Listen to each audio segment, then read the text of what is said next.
All right, so let's add in an emoji image inside of our image container, and we'll also do one for the saying image. So let's go ahead and just copy this line out twice, and we'll call this emoji image. And this will be saying image. All right, so those guys are ready to go. And then let's cut down here to, after we add in our image container, what we'll do is obviously add in the emoji image. So let's just call this add emoji image, and we'll of course call this right after that. Okay, so this is going to equal, or emoji image is going to equal UI image view. And now the frame is actually pretty easy. We're going to put in here CG rect, and the X is going to equal 0. The Y is going to equal 0. The width is going to end up being our image container dot frame dot size dot width. So the exact same size. And we're going to do the same thing for the height. So I'm just going to copy that line out and just replace width with height. Okay, so now what we're going to do is make the image actually equal something. So we're going to say emoji image dot image is going to equal UI image named. And what we want to do is take obviously one of the images that we've got in our emoji array. For example, let's say 0, right? And do the same little bit of trickery we did before, where we add in here .png. But obviously we want this to be based, this number right here, the index, to be based on what you previously selected when we went to this screen. So let's go head back over here to the top of the file, and let's just make a variable. We'll call this selected num. This will be an int, and just for right now we can make that equal 0. Then when we go and we press start, right, over here, before we remove our picker, we're going to say that selected num is going to equal intro picker dot selected row in component. Keep in mind we've only got one column at this point, so that's just going to be our 0 right there, and then this is going to, just be whatever row is currently selected. And if you wanted to test it out, of course you could put in your print selected num and just read back what that was, but I think we'll be fairly confident when we see the correct image show up down here. Then what we're going to do is we're going to say that our image container dot image container dot add subview, and we're going to put our emoji image inside of it.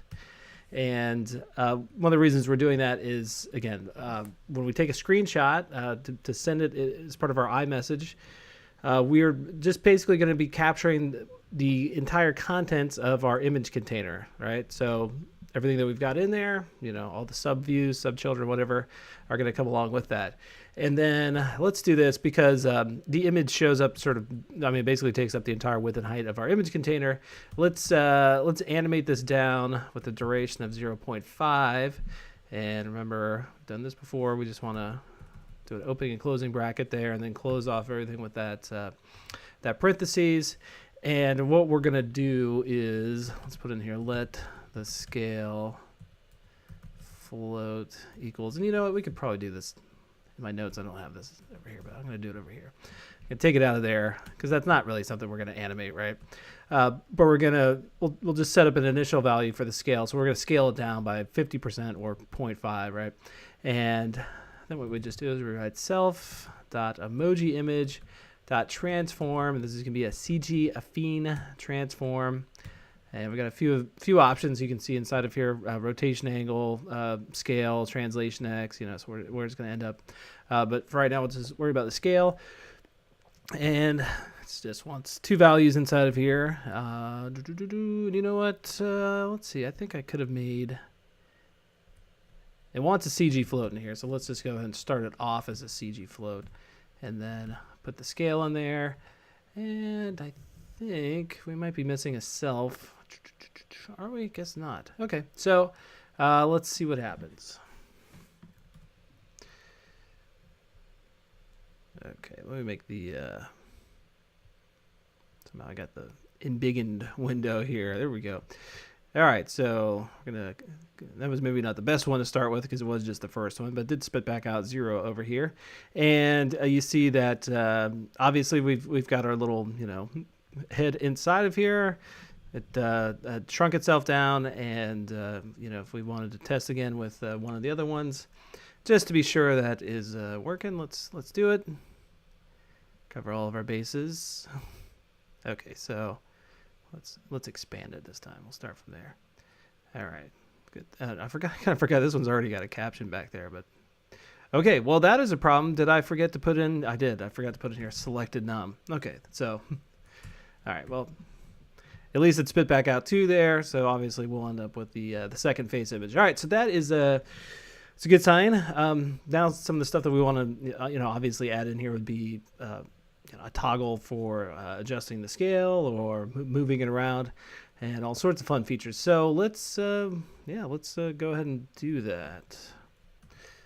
Okay, so let's jump over here to the top of the file, and what we're going to do is set up an enum type variable to kind of track what kind of, essentially what type of mode that we're in. And if you want a quick way of adding this in, just go over here to enum Swift enumerated type declaration.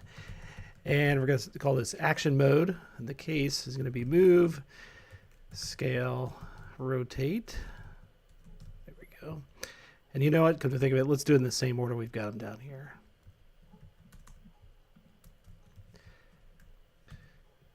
And then by default, we'll have a variable over here that says current mode, and this will be of type, our action mode. So basically, we've only got 3 possible values for this, and as soon as you press the little dot in there, it'll just show you your 3 possible values. So by default, it'll be our first one, .move, and then this is kind of just a very simple variable that we can use later on to kind of detect, how to transform the our images and when. Okay, so we could do when we go and press start. We'll just by default make it so that our current mode is going to be back to being equal to .move, right? Makes most sense since it's the first value, obviously. All right, and to move this little guy around, what we'll do is we'll add a pan gesture recognizer, and it's been a little while since I've added one of these. Let me grab my notes on it. Okay, we're gonna put over here let pan rec just for recognizer, and this will be a UI pan gesture recognizer. So anytime you touch on the screen, it's gonna recognize that gesture and will react to it. What is the problem here? What don't you like? Okay, all right, that's fine. And we're gonna give this some values as soon as we press start. So again, press start, come down to here, and we'll say pan rec dot add target. That's gonna be self, and the action, this is gonna be our selector, our function that runs. Nowadays with Swift 3, you do need to put in here your messages view controller dot and the function name is going to be panned view. Do a underscore over here, so basically just passing in data about the gesture itself, which is the sender. And this messages view controller is just this right here. Okay, so jump back down to it's just telling us basically right now that we don't have a panned view function in here yet. That's all right. We'll give it one in just a moment. But let's actually add the gesture. So you go over here and you write self.view.add gesture recognizer. Put in there your pan rec. And then we can define some properties for this. By default, they should just be 1 and 1, but you can put in here the minimum number of touches. So you can set that to 1. You can set in here the, if you wanted, the maximum number of touches. Again, why not 1? And then let's go ahead and add in the panned view. So we can jump down to this real quick. I don't have to go over here. Let's just go and put this at the very bottom, and that way I can kind of remember how to get there. Okay, so we're going to put in there panned view, and then put that underscore, and then we're going to throw in here sender, and the sender is just the UI pan gesture recognizer, basically just the the panning that we're doing essentially. Okay, and then what we'll do is we're going to put in here let current location. This is going to be a CG point value. This is going to equal sender dot location in, and then you can just put it over there self dot view, so we get some data. If you want, you can put in here print current location dot x now. See the x value, or obviously the dot y value. If you're going to do something like that, I'd say your best bet is probably to do it something more like this, right? X, and then do this backslash or forward slash. I can never remember which one. Don't tell me. I don't ever want to know. Something like that. So it's a little bit more readable on your end. And then, of course, you could put in there Y and Y if you want to keep an eye on that. Okay, now what we'll end up doing is basically just, there's a few ways we'll do this. It'll end a little bit different than how we start, but we want to move around that image, right? So we'll do that basically every time the state for this gesture recognizer changes. Okay, so just to get things started, we'll put in here if sender dot state, okay, equals dot changed. All right, and if you wanted, you can see some of the other options that you've got there: began, canceled, changed, ended. But for right now, change is the one that makes the most sense, because obviously when you move your finger around, that's when we're going to react and move the emoji image. Okay. Some of you might be thinking what we'll end up doing here is just writing something like emoji image dot center is going to equal our current location, right? And we can run that. I'll show you kind of why we're not going directly with that. And what we're going to end up doing is basically just figuring out the difference between the last time we touched down and our current location, which is of course going to be a very small amount, and then we're just going to add that to the center X and Y value of our emoji image. All right, so you can see, you go, wait, what happened to it, right? Well, there it is. It's actually up there. Just kind of try to follow along with me here. Hopefully it makes sense. One thing we need to do, though, is set up a last location variable. I'm going to declare that up over top here. I guess just right here. Var last location, and this is just going to be CG point. You can just make it equal to CG point 0 for right now. And again, let's scooch down here to the bottom of the file.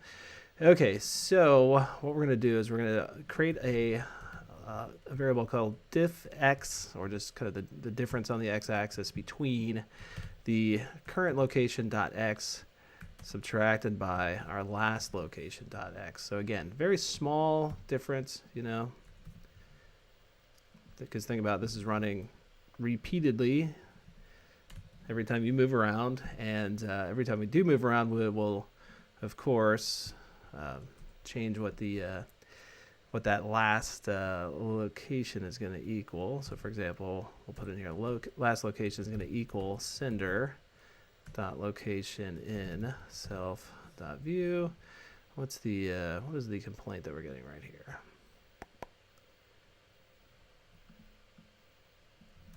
No, sorry, I want CG float there. There we go.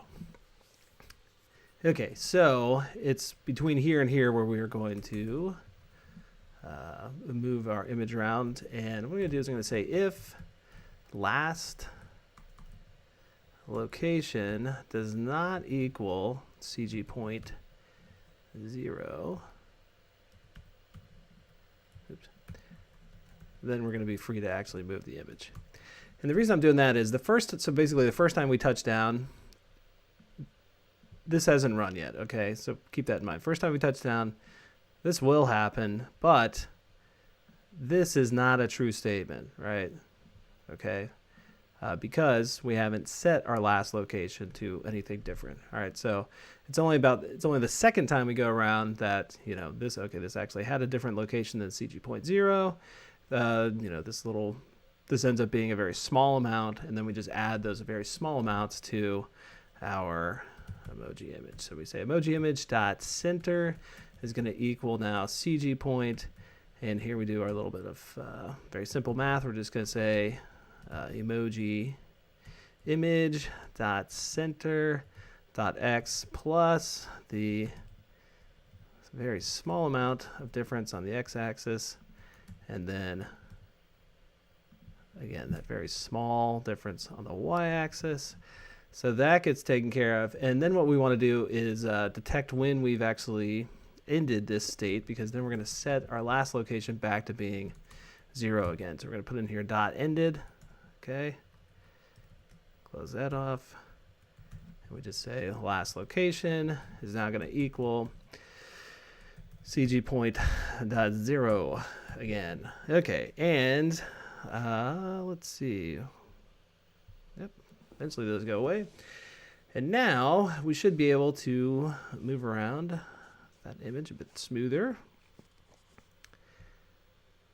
One of the things we could do down the road is make it so that this is a variable image, not always the emoji image, right? But there you go. You can see moving it around, all that good stuff. And now when we release it, we might as well save where it's at, right? So what we're going to do is come down here. We're going to say,